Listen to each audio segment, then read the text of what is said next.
محمد كما باركت على إبراهيم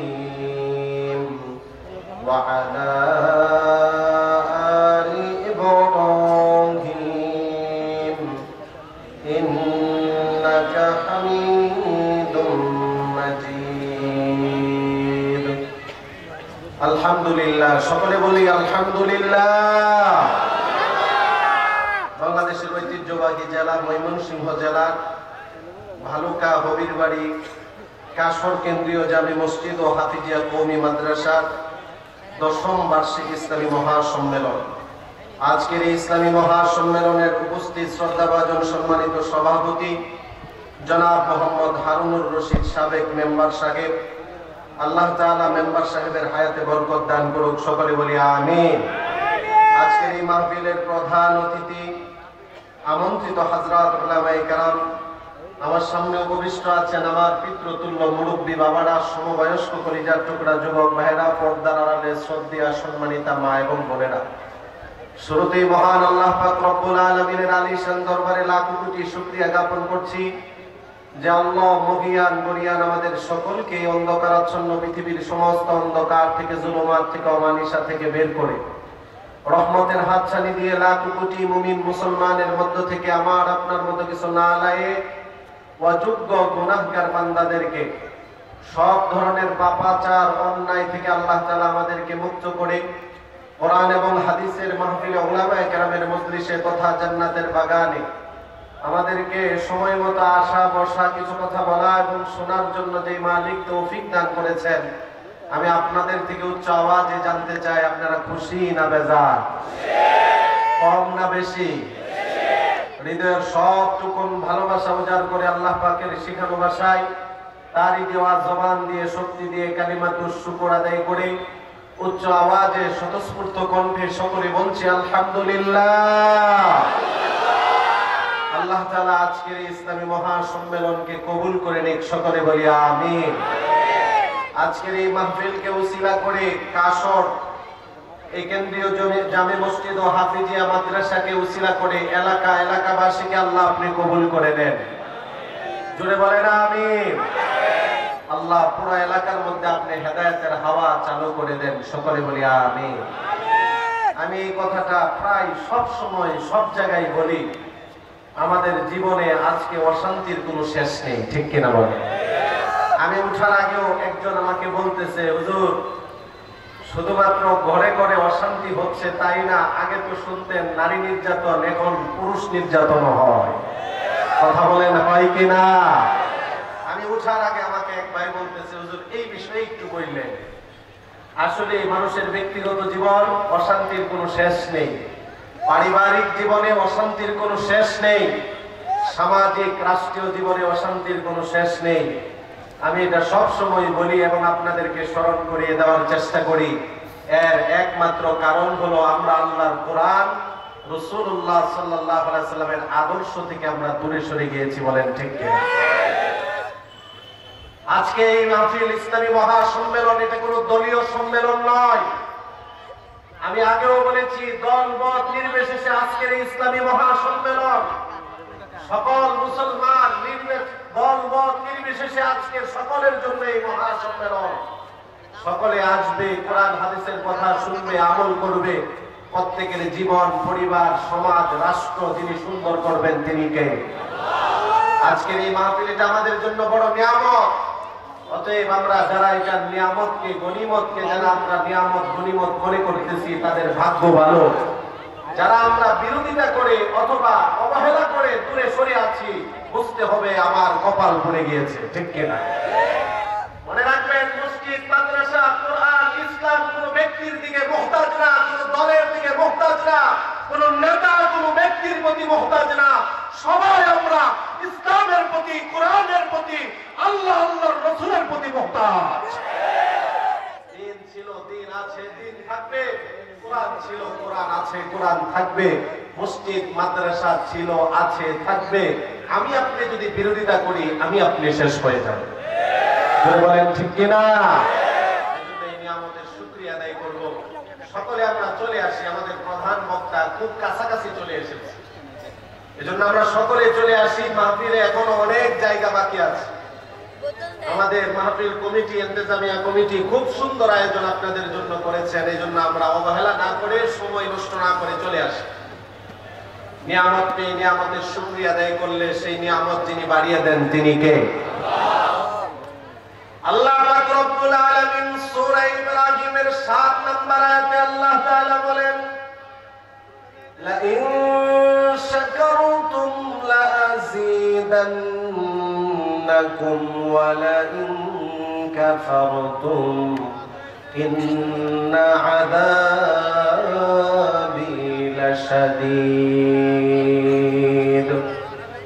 আল্লাহ তাআলা বলেন, যদি তোমরা আমি আল্লাহ তাআলার নিয়ামত পেয়ে নিয়ামতের শুকরিয়া আদায় করো, আমি আল্লাহর নিয়ামত পেয়ে যদি যথাযথ সেই নিয়ামতকে তোমরা প্রয়োগ করো, আল্লাহ রব্বুল আলামিনের ওয়াদা, আল্লাহ বলেন লা আযীদান্নাকুম, অবশ্যই অবশ্যই আমি আল্লাহ তোমাদের সেই নিয়ামতকে বাড়িয়ে দিব।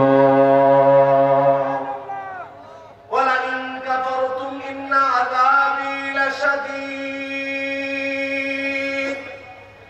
সূরা ইব্রাহিমের 7 নম্বর আয়াতে আল্লাহ পাক রব্বুল আলামিন আমাকে, আপনাকে, আমাদেরকে জানিয়ে দিচ্ছেন, ও বান্দা বান্দীরা, নিয়ামত পেয়ে যদি তোমরা নিয়ামতের কুফরি করো, অকৃতজ্ঞতা পোষণ করো, সারা দুনিয়ার মানুষ মিলে যদি দ্বীনের বিরোধিতা করে জোরে উচ্চ আওয়াজে বলবেন, কোনো ক্ষতি হবে কি? আমি আপনি আর কতটুকু ক্ষমতাবান ব্যক্তি, পৃথিবীর বড় বড় পাওয়ারফুল ক্ষমতাশীল ব্যক্তিরা চেয়েছিল ইসলামের বাতিকে নিভিয়ে দিতে, কোরআনের বাতিকে নিভিয়ে দিতে, আল্লাহর সত্যের আওয়াজকে জমিনে মিটিয়ে দিতে। আল্লাহর কোরআন এটা প্রমাণ করে, ইউরিদুনা আইয়ুতফিউ নূরাল্লাহ, ইউরিদুনা আইয়ুতফিউ নূরাল্লাহি বিআফওয়াহিহিম ওয়াল্লাহু মুতিম্মু নূরিহি ওয়ালাউ কারিহাল কাফিরুন। আল্লাহর কোরআন প্রমাণ করে, তারা চায় আল্লাহর আলোকে, আল্লাহর বাতিকে মুখের ফু দিয়ে নিভিয়ে দিতে। দুনিয়াতে এমন অনেক প্রভাবশালী নেতা নেত্রী ছিল, অনেক প্রভাবশালী ব্যক্তিরা ছিল, মুখের ফু দিয়ে আল্লাহর বাতিকে, আলোকে তারা নিভিয়ে দিতে চেয়েছিল। আল্লাহ তাআলা বলেন, যে আলোকে, যে বাতিকে তারা নিভিয়ে দিতে চেয়েছিল, আমি আল্লাহ এই আলো, এই নূরকে পরিপূর্ণতা দানকারী। বলেন সুবহানাল্লাহ। তার মানে ইসলাম আছে, ইসলাম ছিল, ইসলাম থাকবে, এটাকে নিয়ে যতই ষড়যন্ত্র আর চক্রান্ত করো কোনো লাভ হবে না, ঠিক কিনা বলেন? কোরআন ছিল, কোরআন আছে, কোরআন থাকবে। মসজিদ মাদ্রাসা ছিল, আছে, থাকবে। উলামায়ে কেরাম ছিলেন, আছেন, থাকবেন। যতই উলামায়ে কেরামকে, নিরপরাধ আলেমদেরকে ধরে কারাগারে বন্দী করেছ না কেন, যতই নির্যাতন জুলুম করো না কেন, তাদের সম্মান কমেনি। তাদের সম্মান যিনি বাড়িয়েছেন তিনি কে? কেন? এই যে আল্লাহ তাআলা এই কোরআনের দায়িত্ব নিয়েছেন, কোরআন হেফাজতের জিম্মাদার, জুড়ে বলেন কে? ইসলাম, কোরআন, মসজিদ মাদ্রাসার বিরুদ্ধে যারা যাবে তাদেরই ক্ষতি হবে। হক্কানি উলামায়ে কেরামের বিরুদ্ধে যারা যাবে তাদেরই ক্ষতি হবে। এই যে বিগত কয়েক বছরের মধ্যেই তো কত লোক ক্ষমতা পেয়ে বলেছিল, মোল্লা মৌলবী গুনার টাইম নেই, আমাদেরকে জঙ্গি বলে, রাজাকার বলে গালি দিয়েছিল। যারা আমাদেরকে এগুলো বলেছিল, আজকে তাদের কোনো অস্তিত্ব নেই। জামালপুরে সেই এলাকায় গিয়েও বলেছিলাম, সেই প্রভাবশালী লোকটার এলাকায় গিয়ে আমি বলেছিলাম, এখন না তখনই বলেছিলাম যখন ওই ক্ষমতাশীল ব্যক্তিরা ক্ষমতায় ছিল, তখনও বলেছিলাম আলেম ওলামাদের বিরোধিতা করে কোনো লাভ হবে না, কোরআনের বিরোধিতা করে কোনো লাভ হবে না, টুপিওয়ালা দাড়িওয়ালাদের বিরোধিতা করে কোনো লাভ হবে না, আমাদেরকে অবজ্ঞা করে, কটূক্তি করে কোনো লাভ হবে না। যারা করেছিল, যারা কাঠমোল্লা বলে আমাদেরকে সম্বোধন করেছিল আর বলেছিল এই মৌলবীদেরকে গুনার টাইম নাই, কিছুদিন পরে কল রেকর্ড ভাইরাল হয়ে গিয়েছে। তার ঘরের বউ বলে, তোর মতো টাকলা মোড়া শোনার টাইম আমার না। এরকম অনেক আছে যারা বলেছিল কথায় কথায় বলতো আসো খেলা হবে, আসো খেলা হবে, কথায় কথায় বলতো আসো খেলা হবে। আমি আগেও বলেছি, এখনো বলছি, ভবিষ্যতেও বলবো, হক্কানি উলামায়ে কেরাম যারা ইসলামের উপর, দ্বীনের উপর অটল অবিচল থাকেন যারা, তারা কোনো বিধর্মীদের সাথে খেলতে ভয় পায় না। বলেন ঠিক কিনা? ইসলাম বিদ্বেষীদের সাথে খেলতে উলামায়ে কেরাম, টুপিওয়ালা দাড়িওয়ালারা ভয় পায় না। হক্কানি উলামায়ে কেরাম, টুপিওয়ালা দাড়িওয়ালারা, 5 ওয়াক্ত নামাজি ব্যক্তিরা, হাজী সাহেবরা, আল্লাহর প্রকৃত বান্দারা, তারা ইসলাম বিদ্বেষীদেরকে ভয় পায় না। তারা যদি ভয় পায় একমাত্র একজন, তিনি কে? আল্লাহর ভয় যাদের অন্তরে আছে তারা কোনো পরাশক্তিকে ভয় পায় না, তারা কোন ধরনের কোন ষড়যন্ত্র চক্রান্তকে ভয় পায় না। আরে আমাদেরকে খেলার জন্য বলে, ওরা তো মুসলমানের ইতিহাস জানে না, আমাদের ঐতিহ্য ওরা জানে না। মুসলমান বদরে খেলেছে, উহুদে খেলেছে, খন্দকে খেলেছে, গজওয়াতুল হিন্দ হবে, মুসলমান খেলবে। সব জায়গায় মুসলমানদেরকে যিনি বিজয়ী দান করবেন তিনি কে? এজন্য আমি আপনি, আমরা সবাই কোরআনের মুহতাজ, আমরা সবাই মসজিদ মাদ্রাসার মুহতাজ। আমার প্রতি কিন্তু কেউ মুহতাজ না, ঠিক কিনা বলে? এজন্য জীবনটাকে আমরা সাজাবো আল্লাহর কোরআন দ্বারা, রাসূলুল্লাহ সাল্লাল্লাহু আলাইহি ওয়াসাল্লামের আদর্শ দ্বারা। আমি যেই কথাগুলো বলতেছি, আমি আপনাদেরকে অনুরোধ করে বলবো, প্রয়োজন হলে পায়ে হাত দিয়ে বলবো, আমার কথা আপনারা অন্যদিকে নেবেন না। আমি কোনো দল করি না যে এক দলের লোক হয়ে আরেক দলের বিরুদ্ধে বলতেছি। আমি কোন রাজনীতিবিদ না যে আমি আপনার বিরুদ্ধে কথা বলবো। আমি আল্লাহর কোরআন এবং রাসূলুল্লাহর সুন্নাহ অনুযায়ী কথা বলছি।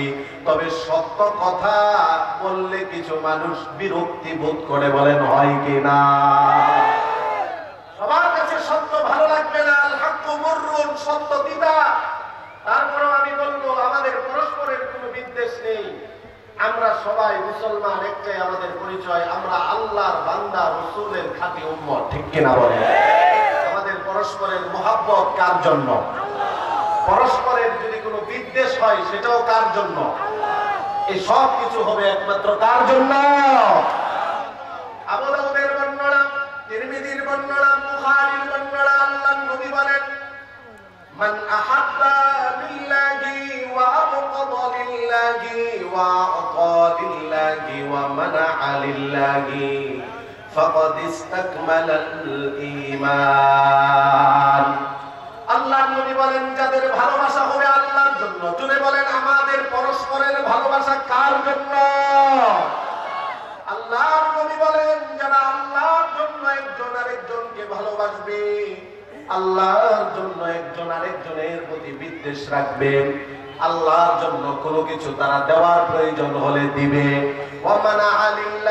আল্লাহর জন্য, আল্লাহর খুশির জন্য আবার কখনো তারা কোনো জিনিস প্রয়োজন হলে দিবে না। এই 4টা গুণ যাদের মধ্যে থাকবে, নবীজি বলেন তারাই হলো পরিপূর্ণ ঈমানদার। জুড়ে বলেন সুবহানাল্লাহ। আমাদের সকলের মধ্যে গুণ লাগবে কয়টা? জুড়ে বলেন কয়টা?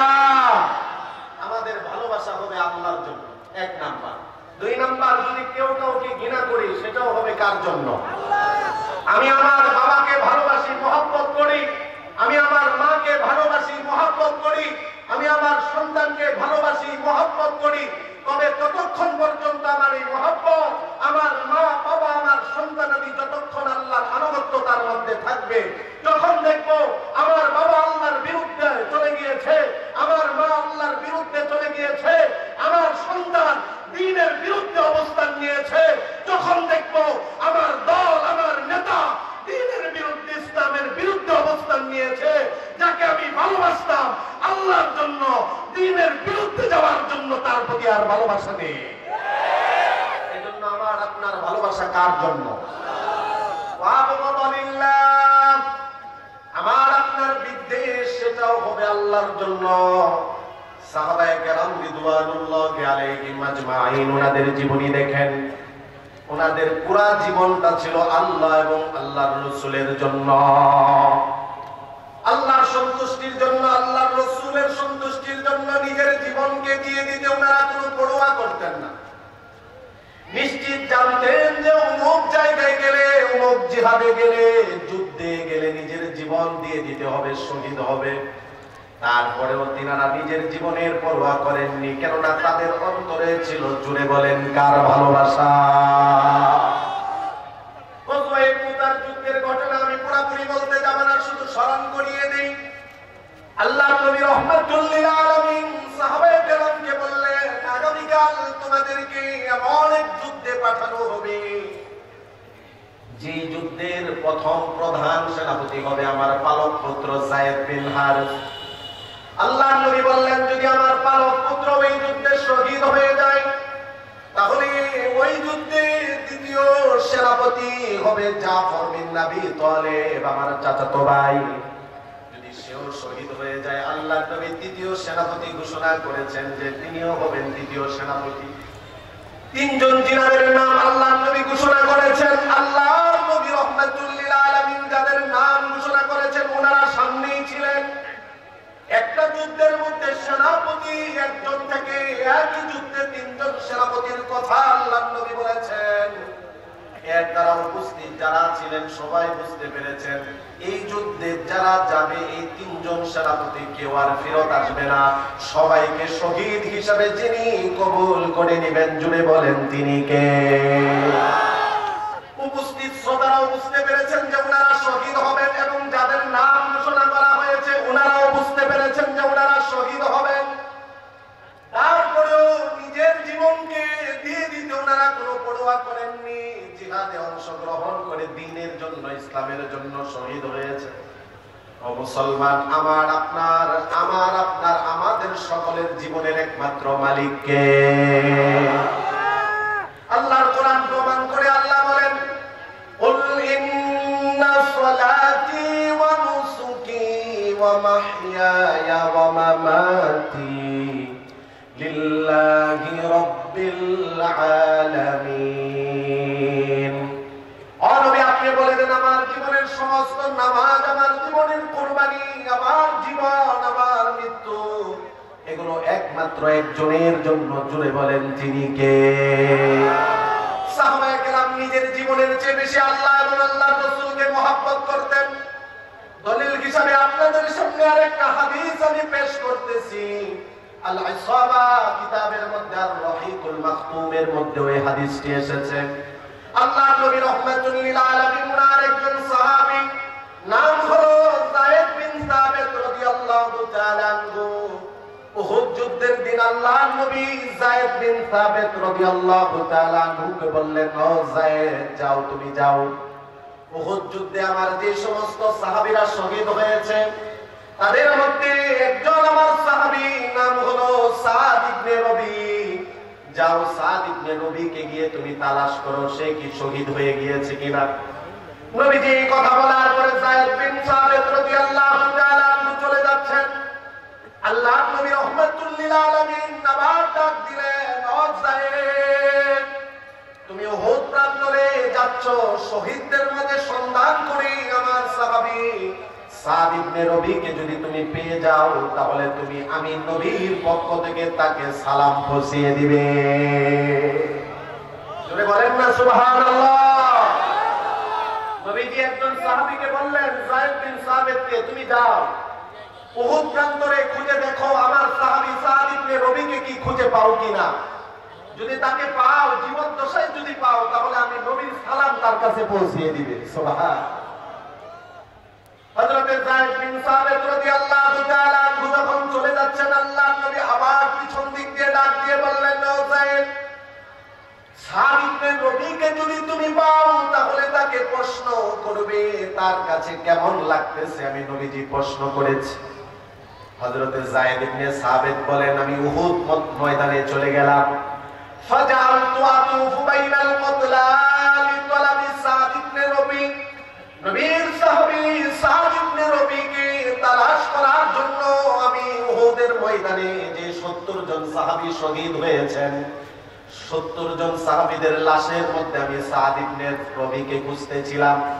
হঠাৎ করে আমি গেলাম, যাওয়ার পরে দেখি সাদ ইবনে রবির চেহারার মতো দেখতে একজন, তার শরীরের মধ্যে 70টা তীরের আঘাত লেগে সে জখম অবস্থায় পড়ে আছে। আমি প্রশ্ন করলাম, হাল আনতা সাদ ইবনে রবি, ও সাহাবী তুমি কি সাদ ইবনে রবি? সাদ ইবনে রবি বললেন, হ্যাঁ আমি সাদ ইবনে রবি, রাসূলের কথাই জিহাদে এসেছেন।